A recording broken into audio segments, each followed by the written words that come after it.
Hello বন্ধুরা, সবাইকে স্বাগতম এসএস মুভি এক্সপ্লেইন আর বিডিতে। আজকে কথা বলবো হটস্টারের নতুন সিরিজ তাজা খবর নিয়ে। তো চলুন শুরু করা যাক। কাহিনীর শুরুতে বসন্ত গাওড়ে নিউ ইয়ারের রাতে গরিব লোকদের মাঝে অনেক টাকা বিলি করতে করতে একটা বস্তির টয়লেটে আসে। সেখানে সে মনে করে যে কিছু মাস আগেও সে এখানেই কাজ করত, আর আজ সে কত বড় লোক হয়ে গেছে। আর এর সাথে সাথেই ফ্ল্যাশব্যাকের কাহিনী শুরু হয়ে যায়। বসন্ত গাওড়ে সরকারি শৌচালয়ে টাকা নেয়ার কাজ করে। বাসন্তের বাবা ওর মায়ের সাথে ঝগড়া করেছে, কারণ বাসন্তের মা যে বাড়িতে কাজ করে সেখান থেকে নাকি টাকা চুরি করেছে। বাসন্ত কোনো রকমে এই ঝগড়া মিটায়। তার মা তাকে বলে সামনেই তার জন্মদিন, তাই তার মা এই কাজ করেছে। বাসন্তের বাবা কোনো কাজ করে না, তবে সে খুবই ভালো মানুষ। আর এদিকে বাসন্তের মা লোকের বাড়িতে কাজ করে। বাসন্তের একজন বন্ধু আছে যার নাম পিটার, আর একজন পরিচিত আছে যাকে সে মোহাম্মদ ভাই বলে ডাকে। বাসন্ত শৌচালয়ে কাজ করার সাথে সাথে কোটাতেও যায়। সেখানে মধু নামের একজনকে সে ভালোবাসে। বাসন্ত মধুয়ের সাথে বসে কথা বলছিল, তখন কোঠায় সেটি চলে আসে। সেটি ওই এলাকার একজন নেতা। সে যখনই কোঠায় আসে তখন শুধু মধুকেই চায়। মধু এর সাথে বাসন্ত ছিল, যেটা দেখে সেটির একটু রাগ রাগ হয়। ওখান থেকে বেরিয়ে আসলে বাসন্ত দেখে কোনো এক মহিলা বাথরুমে পড়ে আছে, কিন্তু কেউ তাকে সাহায্য করছে না। তখন বাসন্ত ওই মহিলাকে সাহায্য করে আর কিছু টাকাও দেয়। এর বদলে ওই মহিলাও বাসন্তকে কিছু একটা দেয় আর বলে যে এখন থেকে ভাগ্য সব সময় তোমার সাথে থাকবে, আর তুই কারো কাছে বাধা থাকবি না। এরপর কিছু গুন্ডা আসে আর বাসন্তের কাছ থেকে টাকা পয়সাগুলো নিয়ে নেয়, যেটা সেটিরই টাকা ছিল। টাকার পরিমাণটা ছিল 5 লাখ। আসলে সেটি বাসন্তের উপর নিজের রাগ মেটানোর জন্য এই কাজ করিয়েছে। সবকিছু ভুলে বাসন্ত রাতে নিশ্চিন্তে ঘুমিয়ে পড়ে।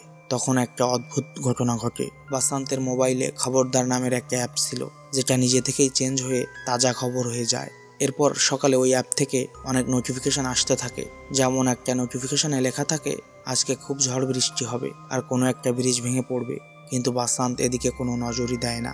এরপর যখন সে তার বন্ধু পিটারের সাথে কোনো একটা পুলের উদ্বোধন অনুষ্ঠানে যায়, আর তার কিছুক্ষণ পর ওই পুলটা ভেঙে যায় এবং সাথে সাথে খুব ঝড় বৃষ্টি হতে থাকে, তখন বাসন্ত বুঝতে পারে যে ওই অ্যাপের জন্য সে আগে থেকে বিভিন্ন ঘটনা সম্পর্কে জানতে পারছে।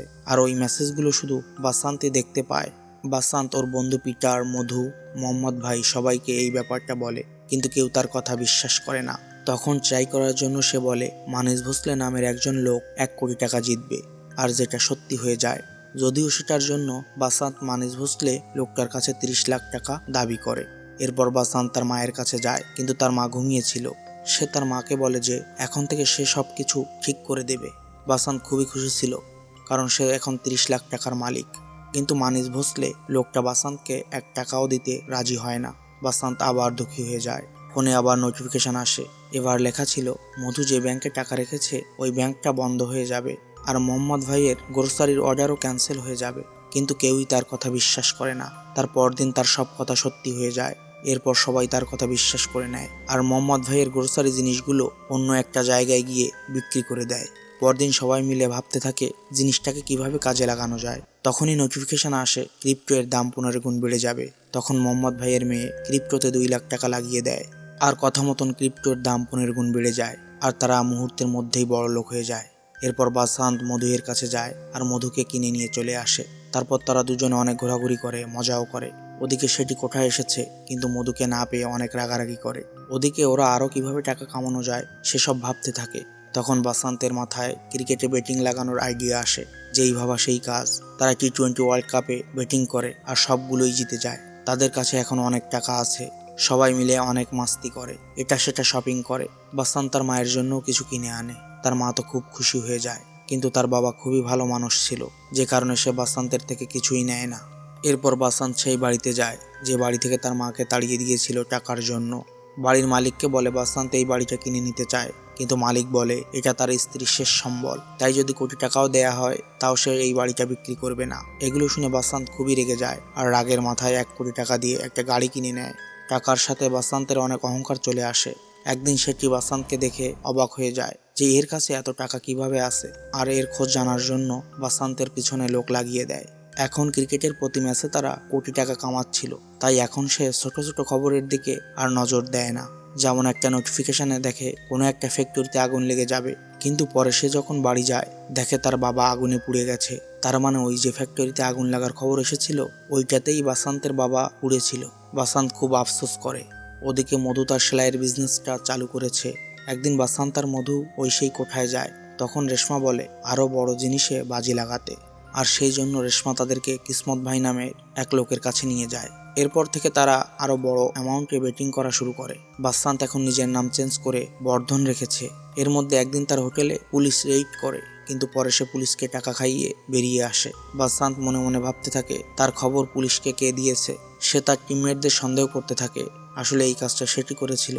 এরপর বাসান্ত তার মাকেও নিজের কাছে নিয়ে আসে আর তার বাবাকে সেখানেই রেখে আসে। তার মা তো এত আলিশান হোটেল দেখে খুব খুশি হয়। এদিকে মধু তার সেলাইয়ের বিজনেস আরো গ্রো করানোর জন্য এক মডেলের কাছে যায়। ওদিকে সেটি ইন্টেলিজেন্সের লোক লাগিয়ে দেয় বাসান্তের কালো টাকাগুলো খুঁজে বের করার জন্য। বাসান্ত বুঝে যায় যে পুলিশ তার উপর নজর রাখছে, তাই সে এবার ইচ্ছে করেই সেমিফাইনাল ম্যাচটার বেটিংটা হেরে যায় যাতে পুলিশ তার উপর সন্দেহ না করে। বাসান্ত যে বাড়িটা কেনার জন্য গিয়েছিল ওই বাড়ির মালিকের একটা কুকুর ছিল। কুকুরটা হারিয়ে যায়। বাসান্ত ওই কুকুরের বদলে বাড়িটা কিনে নেয় আর তার সব টাকা ওই বাড়িতে লুকিয়ে রাখে, যার কারণে পুলিশ কোথাও বাসান্তের কোনো টাকা খুঁজে পায় না। সময়ের সাথে সাথে বাসান্ত যত বড় লোক হতে থাকে সে নিজেকে ভগবান ভাবতে শুরু করে, যার কারণে সে বাকিদের সাথে খুব খারাপ আচরণ করা শুরু করে। বাসান্ত নিজের কোম্পানি স্টার্ট করে। একসময় তার নাম নিউজ পেপার ম্যাগাজিনে আসতে শুরু করে। নিউ ইয়ারের পার্টির রাতে একটা নোটিফিকেশনে দেখে মধু আর সেটি ফোনে যে কথাগুলো বলেছিল সেগুলো পাবলিশ হয়ে যাবে। তখনই পার্টিতে সেটি আসে। সেটি বাসান্তকে অপমান করার জন্য তার বাবাকে দিয়ে নিজের জুতো পরিষ্কার করায়, যেটা দেখে বাসান্ত খুবই আফসোস করে। প্রথমবারের মতো টাকার মূল্য বুঝতে পারে সে। এরপর মধু বাসান্তের সাথে ঝগড়া করে আর সেখান থেকে চলে যায়। বাসান্তের মা তখন বলে তার এই আশীর্বাদ এখন অভিশাপ হয়ে গেছে, আর তখন স্টার্টিং চিন্তা চলে আসে। এরপর বাসান্ত তার সেই বস্তির বাড়িতে যায় যেখানে তার বাবা ঘুমিয়েছিল। বাবার পাশে বসে সে কান্না করে। তখন অ্যাপে একটা নোটিফিকেশন আসে যেখানে লেখা ছিল মুম্বাইয়ের কোটিপতি বাসান্ত গাওড়েকে কেউ খুন করে দিয়েছে। আর এর সাথেই সিরিজটা শেষ হয়ে যায়। ভালো কোনো মুভি এক্সপ্লেইন অথবা রিভিউ দেখতে চ্যানেলটি সাবস্ক্রাইব করে পাশে থাকা বেল আইকনটি বাজিয়ে দিন, যাতে সবার আগে সকল নোটিফিকেশন আপনার কাছে পৌঁছে যায়। ভালো থাকবেন, সুস্থ থাকবেন। দেখা হচ্ছে পরবর্তী ভিডিওতে।